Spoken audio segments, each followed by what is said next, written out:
Hello and welcome to another episode of the Small Agency Talk Show. I'm your host, Chip Griffin, the founder of SAGA, the Small Agency Growth Alliance, and I am delighted to have with me a regular panelist, an all-around smart and fun guy, and someone who may or may not have a prop. I don't know. I forgot to ask him in the pre-show, so we might have something. Lee McKnight Jr. from RSW US. Welcome to the show, Lee. Oh, Chip, it's great to be back for season 8. This is awesome. I don't keep track of the seasons, Lee, so I've got Alf with me. Alf. On that, we are dating ourselves here. We are. Yeah. Because recipes, this is now turned into a cooking segment. Everybody get ready. what are we cooking? Lasagna. Didn't he eat cats? I don't know.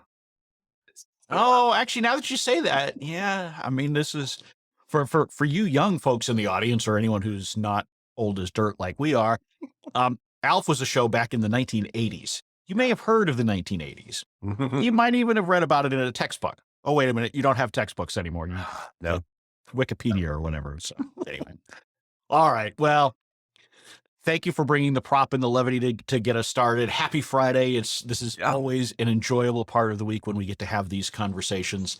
And so today we're going to talk about some hard new research that you guys have. It's your annual agency new business report.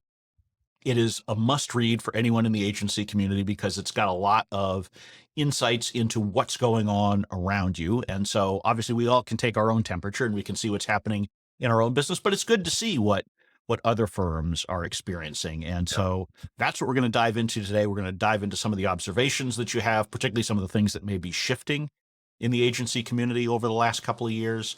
And, we'll just take it from there. So why don't you share with us a few of the highlights of the report? Actually, even before that, why don't you explain the report to those people who may not have experienced it before? Sure, absolutely. So RSW, we're outsourced business development group. We only work with agencies. So we do this annually, as you pointed out, and it's specifically agencies throughout US and Canada, predominantly small and mid-sized firms, which is our target audience, if you will. Yeah, I think this one is interesting. The past 2 years, this report really saw a lot of good things come out of it, which is great. But it was a lot of, COVID build up, organic growth that was happening. And as far as business development, not every agency certainly, but a fair amount of agencies, business development was easy. Maybe it's not ever the right word to use, but it was absolutely easier. And this year's a little bit of a wake up call. And what we're seeing is that organic growth slow. One of the first stats I point out was that organic growth, according to the agencies we surveyed, slowed 11%, I believe it was. Yeah, organic growth fell by 11% in 2022 is an effective way to drive new business. And anecdotally, in the conversations we're having with firms, we're definitely seeing that. And so generally, just new business is getting harder to come by. And so far in 22, leading into 23. And the other stat I'll throw out, just generally, it's 28% of agencies that attain new business compared to last year was harder or a lot harder in 21, mind you. Now in 22, that risen to 43% saying it's harder. New business is getting harder. And that's a big jump. And it should be an eye opener, for agency. It's not gloom and doom, but it's time to take a step back and look at what you're doing. So what's the why behind that? Why is new business more difficult now? Yeah, 2 years ago. And tee that off, we asked that. And it was, so top 3. One is just harder to break through to prospects. And that's typically up there. Man, it jumped quite a bit. So that was 55% of agencies. That was the number one reason why. Number 2 is interesting, just fewer opportunities out there. It's 39%. And the third, and this is a ongoing trend, it seems like every year, but it's can't find the right person to drive a new business program. And that was at 31%. So yeah, those 3 are super shocking. But all 3 of those percentages, higher than last year. Right.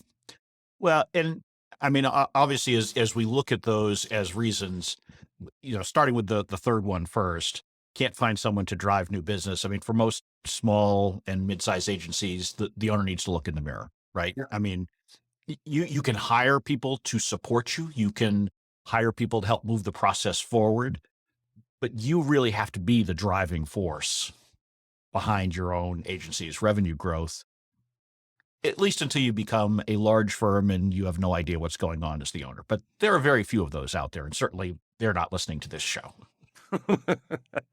Yeah, I mean, and it's look, we get it. I mean, that's one of the reasons, excuse me, why we exist. I mean, I'll do a shameless plug, but I mean, Yeah.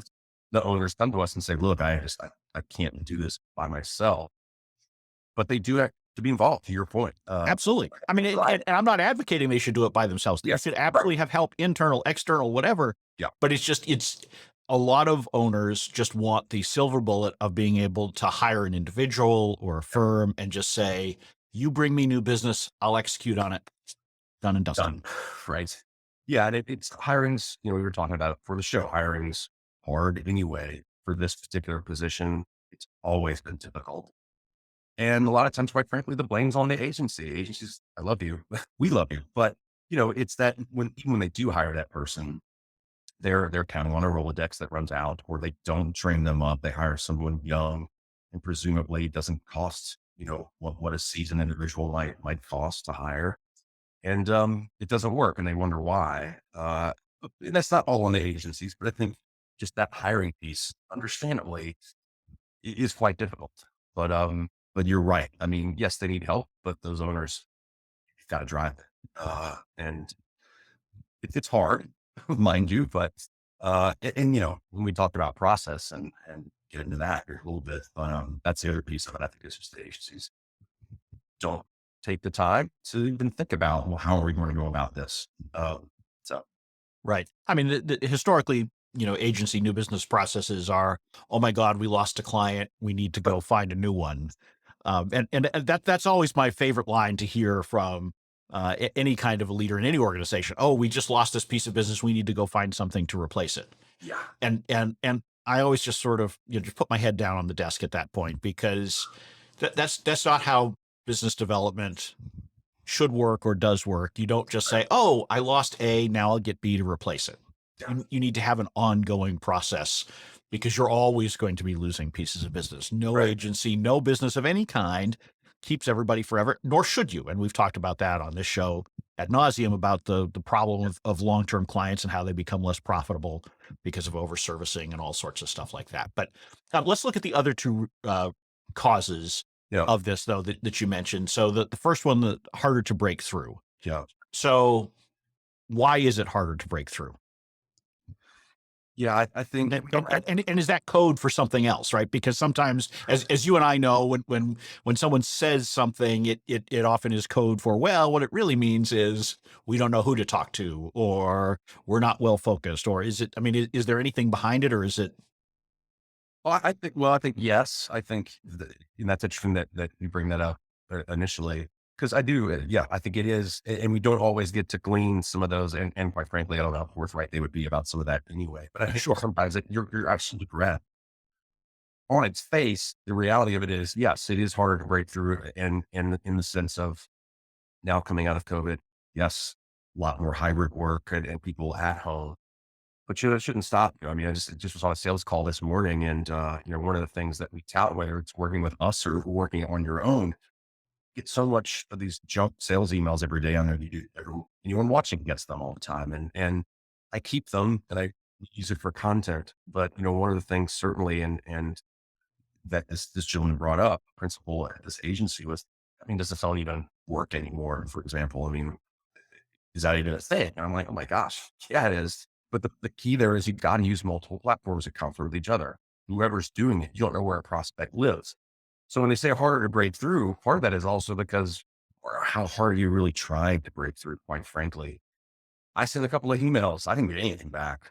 It's like, okay, we got to do more than send a couple of emails.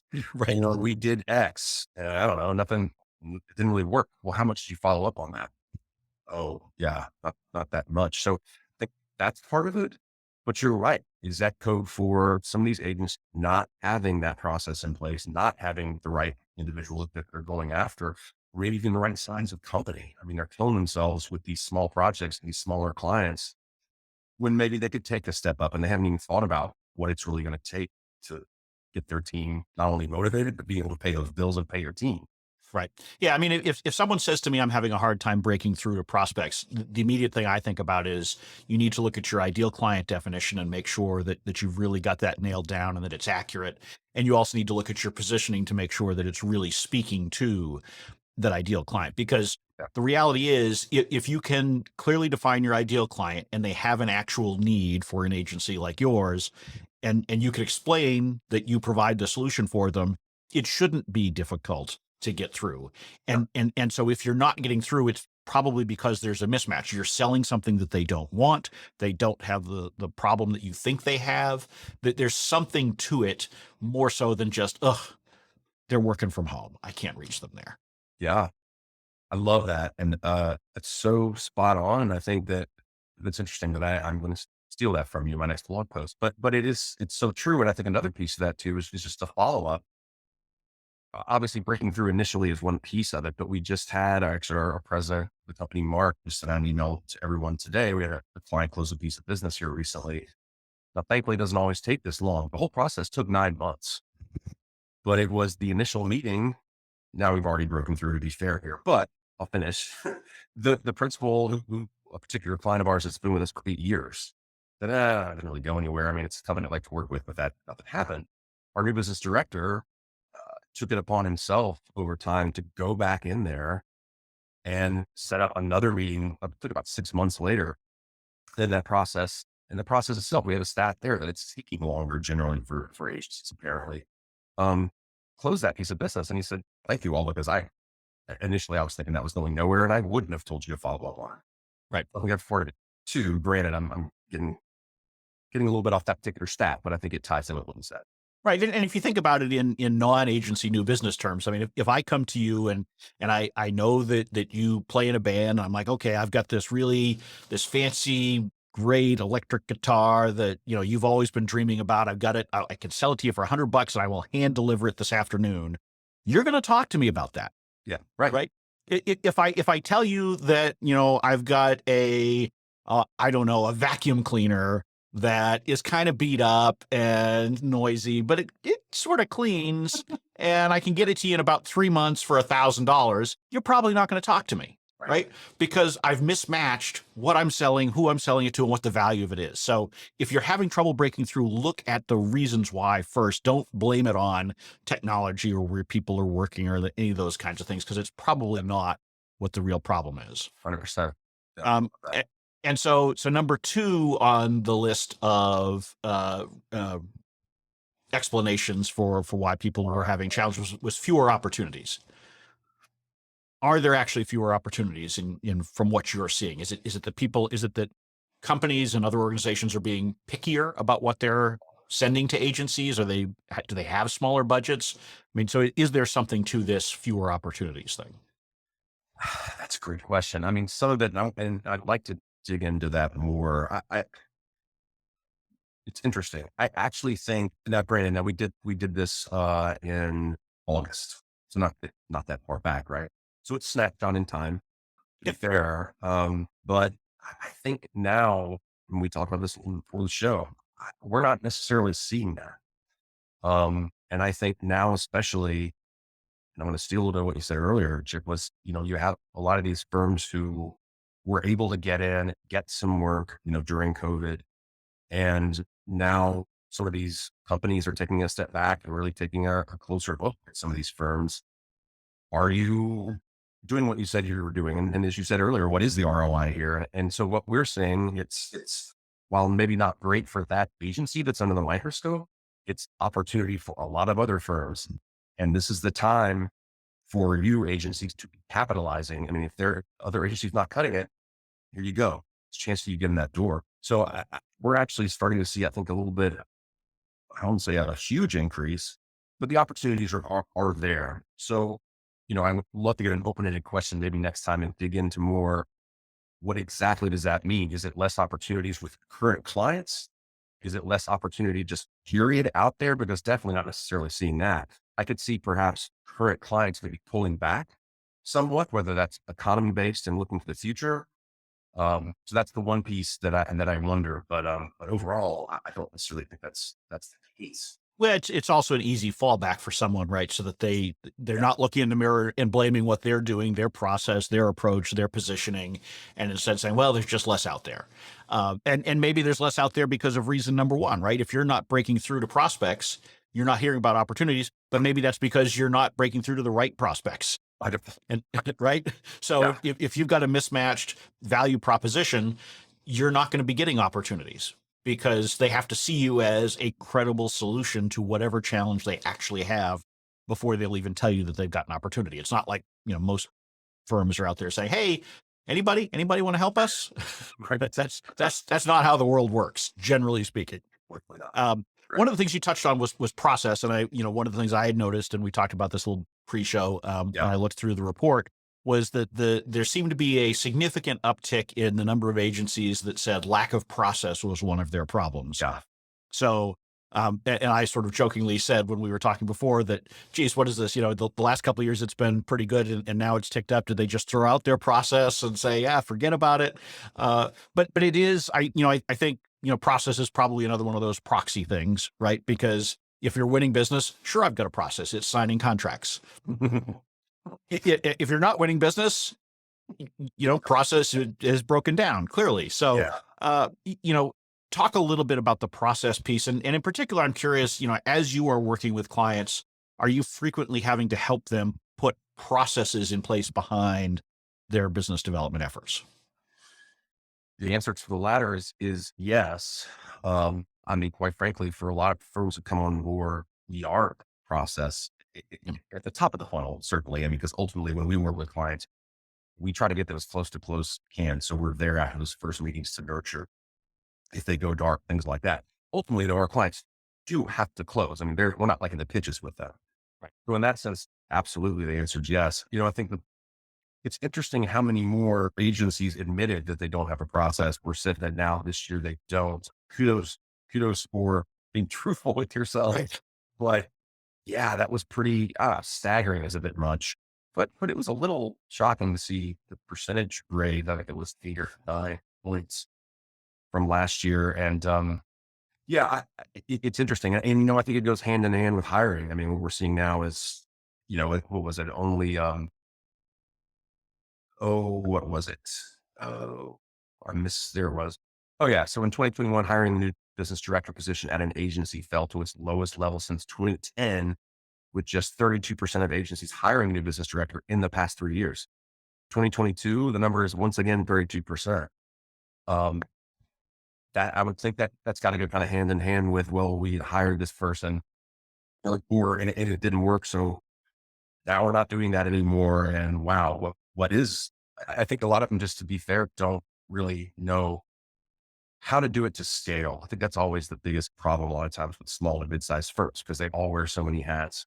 I'm sure you're wired to, I know on this, but I think they get stuck with not starting small enough to where they can then scale a process, and it kind of tends to fall apart. And then they're back to square one. And oh man, this client needs this now. We'll get back to that. So I think some of it, to be fair, it's just hard for a lot of small and mid-sized firms to know exactly what to do. Um, Well, and the reality is, I think the number, even though it is ticked up, it is still far short of what reality is.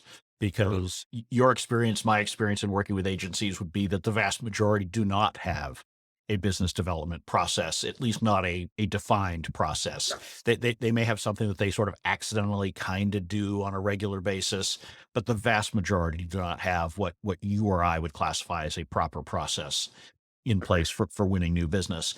And to me, I think it really is one of those things where if things are going well, you say you have a process. Things are not going well, you say you don't. And that's really, yeah. the way you can sum it up. But it is something that would benefit most agencies to put some kind of process in place. And part of the problem is that a lot of times when I see agencies say, "Oh yes, we need to put a process in place for business development or really anything else," is they then start to overcomplicate it, Yeah. right? And Yes. so process doesn't have to be difficult or bureaucratic or excessively detailed. It just needs to be something that's defined and repeatable. If you can do that, you'll be in good shape. Oh my God, it's so true. Yeah, and they get inside their own heads so often, and too many cooks in the kitchen. I'll keep throwing cliches out, but Sure. yeah, I mean, things just grind to a halt. Like we need the team to look at this case study, and then the next 12. The team consists of 8 people apparently, and each one. And I laugh, and I'm not laughing at them, but that's all you can do at that point. Is it's wow, yeah, it doesn't have to be overly bureaucratic or any of the things you said. And I think that's one of the biggest hurdles that we Yeah.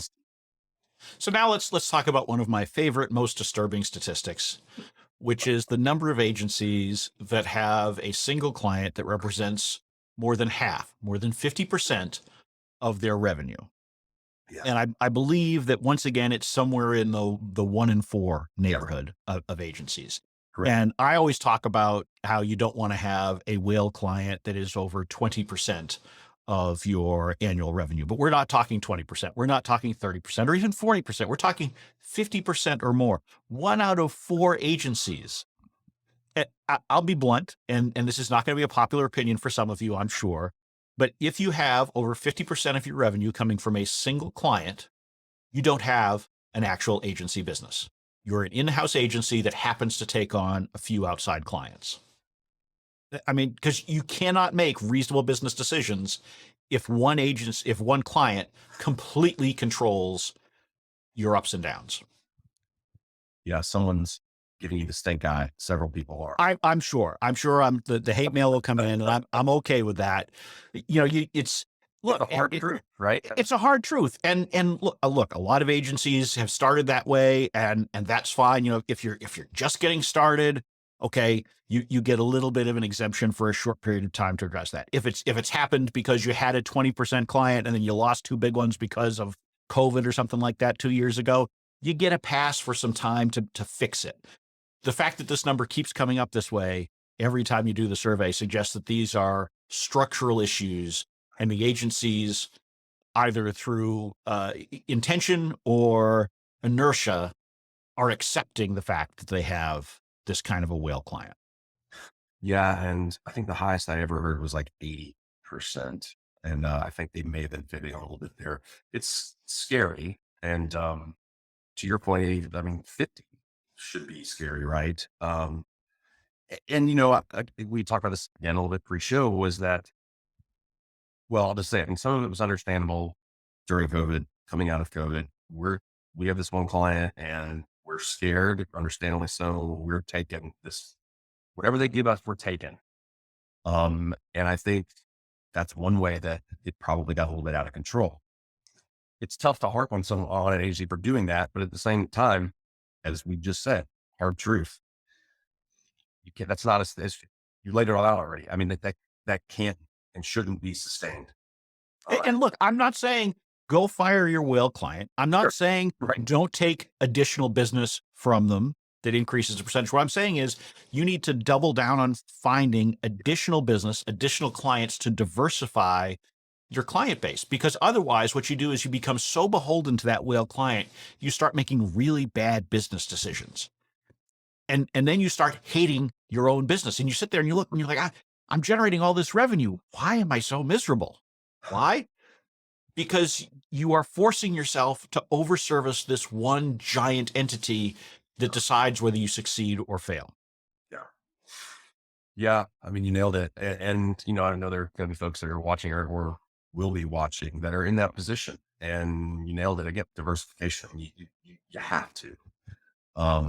And it's not an overnight process. It's going to take time. No. It's not like you just wake up and say, okay, I'm going to get down below 50% by adding these other clients. Right? Yeah. You can't do it. It's going to take time.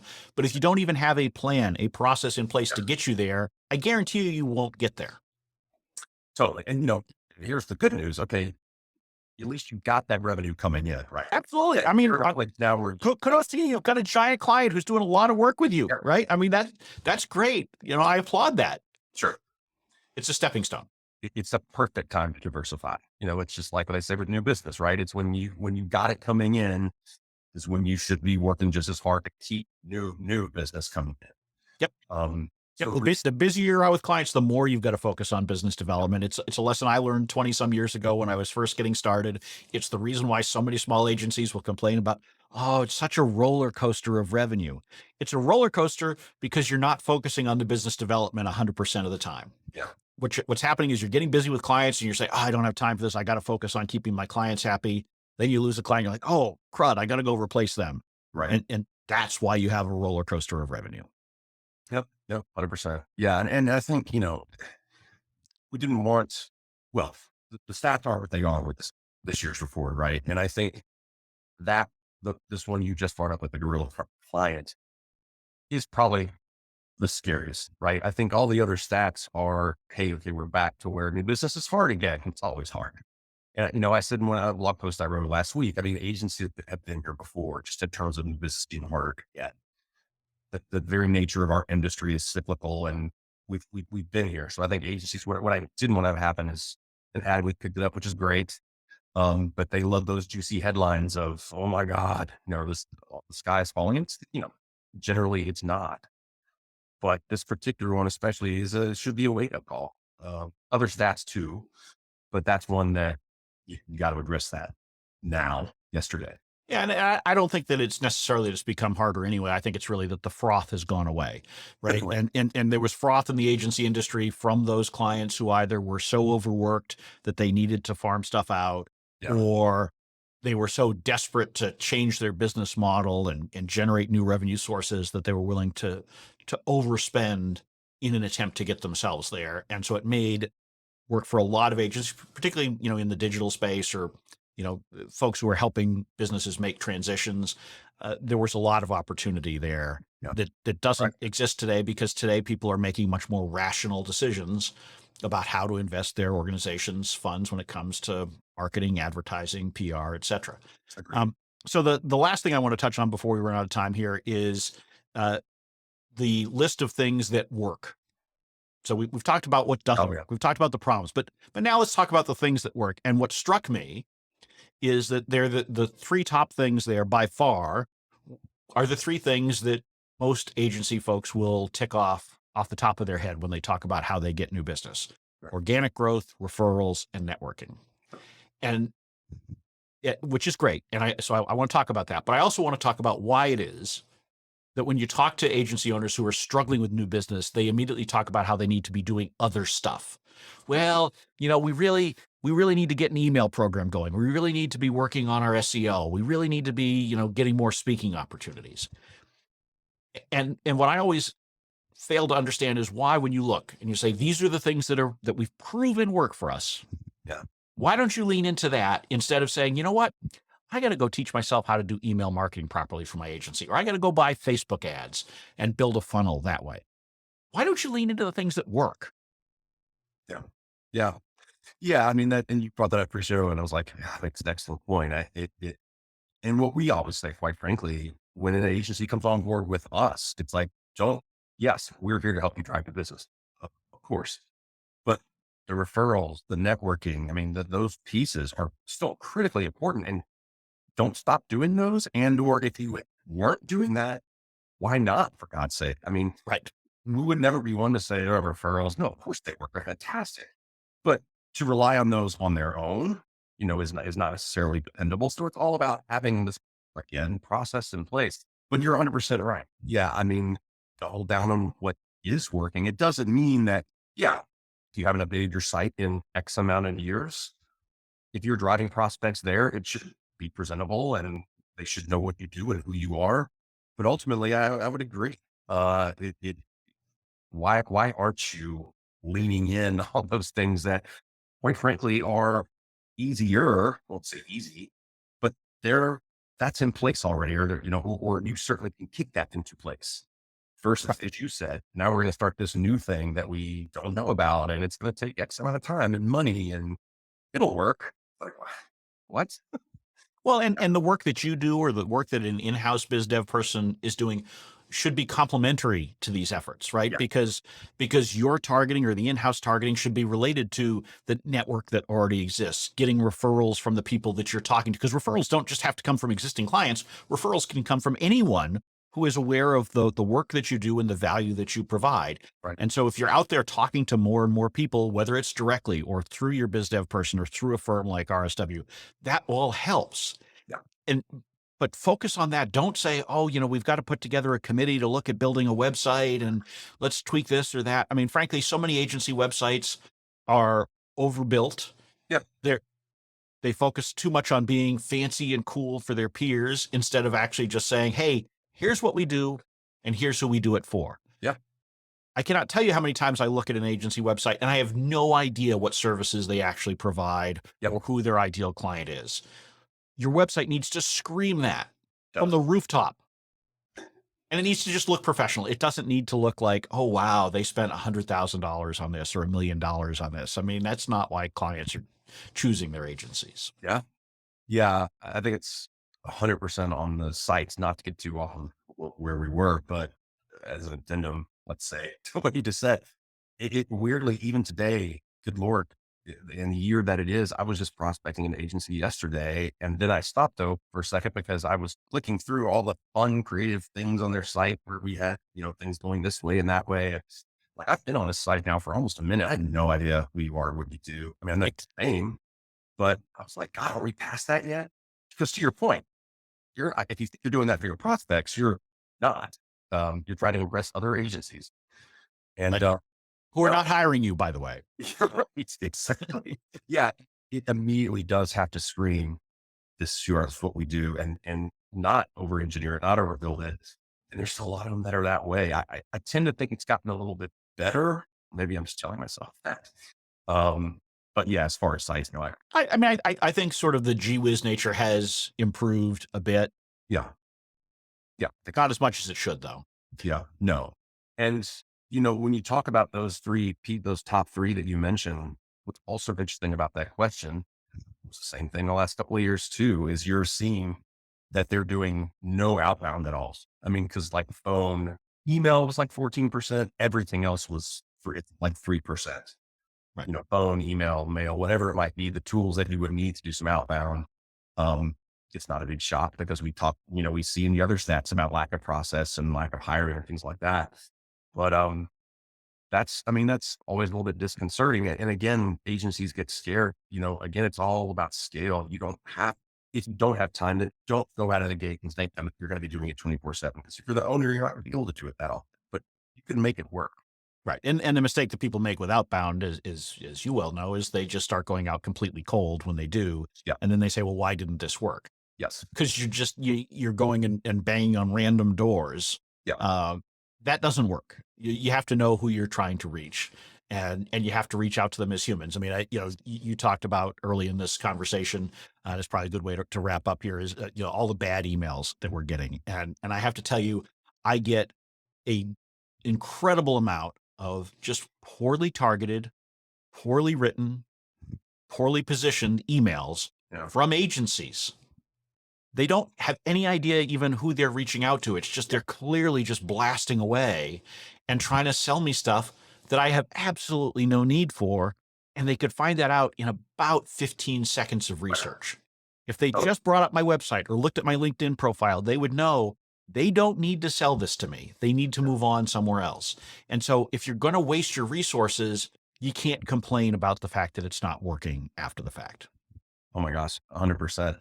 I'll do another shameless plug for this video series that we do 3 takeaways. So we're at episode 99. I just released it this week. And I get agency principals who've done enough of these on that subject that they will send me like the sales emails. They're like, oh my God, you need to put this one in your next video. It's just cool. They do that. I don't necessarily want to be the guy who slammed, and we don't slam anyone, like literally, we never mention companies or names, but the first takeaway is, God's sake, you got to make these initial sales emails short and to the point.